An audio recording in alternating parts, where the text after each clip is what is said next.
Hey, Alpha Nurses, I'm Nurse Sandro from alphanurseguide.com. This is LPN Exam Review 51, Nursing Fundamental Questions. You can get my study guides on Etsy. You can follow me on Facebook, Instagram, and TikTok for more content. All links are in the description. Without the way, let's get started.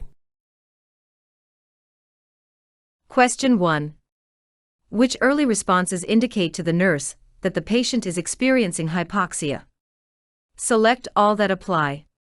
A. Increased heart rate. B. Tachypnea. C. Restlessness. D. Bradypnea. E. Irritability. The correct answers are A. Increased heart rate, B. Tachypnea, C. Restlessness, and E. Irritability. Rationale: more than 100 beats per minute is an early response to hypoxia. Restlessness occurs with hypoxia because of a decrease in oxygen to the brain. An increase in respirations more than 20 breaths per minute, not a decrease in respirations less than 12 breaths per minute, occurs as the body attempts to deliver more oxygen to body cells. Irritability occurs with hypoxia because of a decrease in oxygen to the brain. Question 2. A nurse is assessing several patients who had surgery the previous day. Which sudden patient response should the nurse identify as a potential life-threatening event? A. Slightly elevated temperature. B. Separation of wound edges. C. Edema of the legs. D. Chest pain. The correct answer is D. Chest pain. Rationale: an acute onset of chest pain within 24 hours of surgery may indicate myocardial infarction in response to the stress of surgery. Also, it can be caused by a pulmonary embolus. Both of these complications are life-threatening. A slight elevation of body temperature is expected after surgery because of the body's response to the stress of surgery. Separation of the wound edges is not life-threatening. Dependent edema indicates problems such as a fluid and electrolyte imbalance, impaired kidney function, or decreased cardiac output. All are serious but generally manageable. Question 3. A nurse must administer a sedative to a patient before surgery. Which should the nurse do first? A. Verify that the preoperative checklist is completed. B. Check that the surgical consent is signed. C. Ensure an intravenous line is in place. D. Assess vital signs. The correct answer is B. Check that the surgical consent is signed. Rationale: the consent for surgery must be signed before preoperative medications are administered because they depress the central nervous system, impairing problem-solving and decision-making. Although checking the preoperative checklist is done, it is not the priority. Although assessing vital signs is done, it is not the priority. Ensuring placement of an IV line is not the priority. Question 4. A primary health care provider orders a clear liquid diet for a patient who had abdominal surgery 3 days ago. Which does the nurse conclude is the reason why a clear liquid diet was ordered for this patient? A. Relieves abdominal distension. B. Stimulates digestive enzymes. C. Prevents postoperative ileus. D. Digests easily. The correct answer is D. Digests easily. Rationale: the molecules in clear liquids are less complex and easier to ingest, tolerate, and digest than those in a full liquid diet or food. A clear liquid diet will not prevent postoperative ileus. A clear liquid diet will minimally stimulate digestive enzymes. A full liquid diet or food will more likely stimulate gastric enzymes.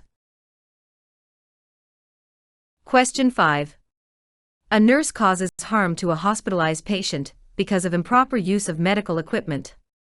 What is this tort specifically called? A. Battery. B. Assault. C. Slander. D. Malpractice. The correct answer is D. Malpractice.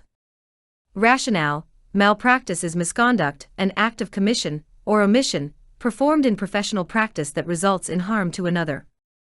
With malpractice, the nurse and patient have a professional nurse-patient relationship. Question 6. An older adult asks the nurse, "I want to make sure I get enough vitamin A to keep my eyes healthy. Which fruits can I eat?" Which fruits should the nurse explain are excellent sources of vitamin A? Select all that apply. A. Cantaloupe. B. Apricots. C. Peaches. D. Raisins. E. Prunes. The correct answers are A. Cantaloupe, B. Apricots, C. Peaches, and E. Prunes. Rationale: cantaloupe, apricots, peaches, and prunes are excellent sources of vitamin A. Raisins are not high in vitamin A. Question 7. A patient has a diagnosis of osteoporosis. Which foods should the nurse encourage this patient to eat? Select all that apply. A. Rice. B. Milk. C. Yogurt. D. Sardines. E. Almonds. F. Tomatoes. The correct answers are B. Milk, C. Yogurt, D. Sardines, and E. Almonds. Rationale: 8 ounces of 1% low-fat milk contain approximately 290 milligrams of calcium. 8 ounces of plain non-fat yogurt contains approximately 452 milligrams of calcium. 3 ounces of sardines contain approximately 371 milligrams of calcium. 1 ounce of almonds contains approximately 75 milligrams of calcium. Tomatoes and rice are not high in calcium. Question 8. For which most serious complication of intubation, associated with the administration of general anesthesia, should the nurse assess a postoperative patient? A. Stomatitis. B. Atelectasis. C. Sore throat. D. Laryngeal spasm. The correct answer is D. Laryngeal spasm. Rationale: laryngeal spasm is a potentially life-threatening complication because it prevents the exchange of gases between the lungs and the atmosphere. Laryngeal spasm can result from irritation, caused by the presence of the intubation tube, in the space between the vocal cords during surgery. Question 9. A primary health care provider orders a 2-gram sodium diet for a patient. Which fluids should the nurse teach are high in sodium? Select all that apply. A. Cocoa. B. Seltzer. C. Lemonade. D. Low-fat milk. E. Tomato juice. The correct answers are A. Cocoa, D. Low-fat milk, and E. Tomato juice. Rationale: cocoa powder, containing non-fat dry milk, contains approximately 173 milligrams of sodium when mixed with 6 ounces of water. 1 cup of low-fat milk contains approximately 103 milligrams of sodium. 1 cup of tomato juice contains approximately 877 milligrams of sodium. They all should be avoided on a 2-gram sodium diet. Seltzer contains no sodium. 12 fluid ounces of lemonade contains approximately 12 milligrams of sodium. Question 10. A patient is admitted with lower gastrointestinal tract bleeding. Which characteristic of the stool supports this diagnosis? A. Tarry stool. B. Orange stool. C. Green mucoid stool. D. Bright red tinged stool. The correct answer is D. Bright red tinged stool. Rationale: bright red tinged stools are the cardinal sign of lower gastrointestinal bleeding. When bleeding occurs close to the anus, enzymes have not digested the blood, so the blood has not turned black. Tarry stools indicate upper gastrointestinal bleeding. Orange stools and green mucoid stools indicate the presence of infection. Question 11. A patient sustains soft tissue injuries from a motor vehicle collision. Which intervention is helpful in limiting the stress of both edema and bleeding into tissue? A. Applying a cold compress. B. Exerting direct pressure. C. Performing effleurage. D. Providing massage. The correct answer is A. Applying a cold compress. Rationale: cold lowers the temperature of skin and underlying tissue, which causes vasoconstriction, reducing blood flow to the area. This controls bleeding and slows the passage of fluid from the intravascular to the interstitial compartment, which limits edema. Question 12. Which should the nurse do when the vent of a patient's double-lumen nasogastric tube for decompression becomes obstructed? A. Instill 10 ml of air into the vent lumen. B. Place the patient in the high Fowler position. C. Position the vent below the level of the stomach. D. Withdraw 30 ml of gastric contents from the drainage lumen. The correct answer is A. Instill 10 ml of air into the vent lumen. Rationale: the only way to re-establish patency of the air vent lumen of a double-lumen nasogastric tube is to instill air into the lumen. The injected air will push the secretions blocking the lumen back into the stomach, where the fluid can be removed by the drainage lumen. Keeping the end of the air vent lumen higher than the stomach prevents reflux of gastric contents into the air vent lumen. Question 13. A patient develops diarrhea after receiving several intermittent tube feedings. Which should the nurse consider is the cause of the diarrhea?